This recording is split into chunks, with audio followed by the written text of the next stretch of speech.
Hello everyone, welcome to my YouTube channel. आज का हमारा टॉपिक है वृत्त का क्षेत्रफल, जो कि आपका टॉपिक नंबर 5 है। तो आज इस वीडियो के अंदर हम वृत्त का क्षेत्रफल निकालना सीखेंगे और साथ में हम वृत्त की परिधि निकालना सीखेंगे। ठीक है, तो स्टार्ट करते हैं क्षेत्रफल से। तो जैसे कि आपके पास में एक सर्कल गिवन है जिसका ओ केंद्र बिंदु है। तो केंद्र बिंदु से लेके जो सर्कमफ्रेंस आपको दे रखा है सर्कल का, यानी कि जो उसकी बाउंड्री आपको दे रखी है, तो सेंटर बिंदु से और उसकी जो बाउंड्री आपके पास में है वहाँ का डिस्टेंस होता है त्रिज्या।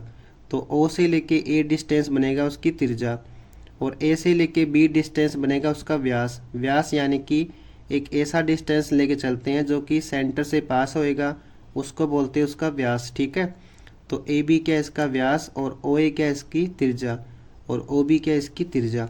तो स्टार्ट करते हैं क्वेश्चन से।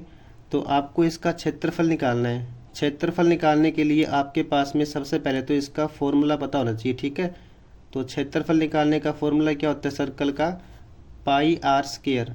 अब पाई कितना है इसमें 22/7 और आर कितना है इसमें 14 सेंटीमीटर। तो इन दोनों को पुट कर देंगे फॉर्मूले में, तो यहाँ से क्या आ जाएगा इसका क्षेत्रफल निकल जाएगा। ठीक है, तो स्टार्ट करते इसमें। तो सबसे पहले यहाँ से कितना आएगा पाई आर स्क्वायर। तो पाई कितना इसमें 22/7 मल्टीप्लाई कितना आएगा आर स्क्वायर। आर कितना है इसमें 14, तो ये बनेगा 14 स्क्वायर। उसके बाद यहाँ से आएगा 22/7 गुणा में कितना आएगा 14 स्क्वायर। का मतलब क्या होता है कि 14 को आपको 2 टाइम्स मल्टीप्लाई करना है। ठीक है, तो ये बनेगा 14 × 14। तो 7 2 जा 14, इसको कर दो इससे मल्टीप्लाई, तो ये बनेगा 44 मल्टीप्लाई बाई 14। इसको मल्टीप्लाई करने से कितना आएगा 616। ठीक है, और साथ में क्या आएगा सेंटीमीटर स्क्वायर। अब अगर हम बात करें इसकी परिधि की, तो परिधि होती है इसकी बाउंड्री का डिस्टेंस, यानी ए से लेके अगर हम स्टार्ट करें तो वापस आपको ए पॉइंट पे आना है, तो ये होती है इसकी परिधि। ठीक है, तो परिधि निकालने का फॉर्मूला होता है हमारे पास में 2 पाई आर। अब 2 मल्टीप्लाई पाई कितना इसमें 22/7 और आर कितना इसके अंदर 14। 7 2 जा 14। अब इन तीनों की मल्टीप्लाई कर दो, तो यहाँ से कितना आएगा 44 मल्टीप्लाई कितनी आएगी इसमें 2, तो ये बनेगा आपके पास में 88। ठीक है, तो 88 सेंटीमीटर क्या आएगा इसका सर्कमफ्रेंस आएगा, यानी कि इसकी परिधि आएगी। ठीक है, परिधि यानी कि इसका डिस्टेंस है, तो ये सिंपल सेंटीमीटर में आएगा।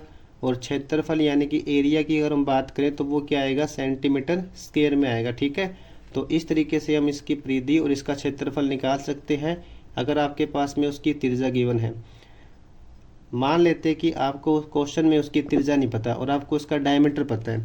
तो जैसे इस क्वेश्चन के अंदर आपको डायमीटर पता है उसका, यानी कि व्यास आपको दे रखा क्वेश्चन में कि उसका व्यास दे रखा आपको 20 सेंटीमीटर।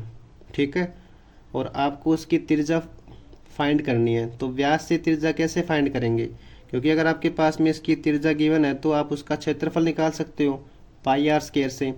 उसी तरह से अगर आपको उसकी त्रिज्या गिवन तो आप उसका सर्कमफ्रेंस निकाल सकते हो 2 पाई आर से। तो कैसे निकालेंगे त्रिज्या व्यास से, हमेशा त्रिज्या क्या होती है व्यास का हाफ होती है।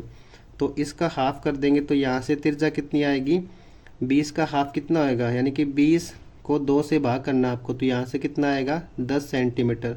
तो आर पता है आपको, इसमें पुट कर देंगे इसको फॉर्मूले में, तो वहाँ से क्या निकाल लोगे इसका क्षेत्रफल निकाल लोगे। ठीक है, सेम आप निकाल लोगे यहाँ से इसकी परिधि।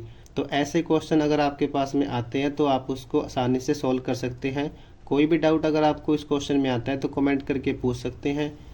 अदरवाइज चैनल को सब्सक्राइब करें और अपने दोस्तों के साथ में इसको शेयर करें।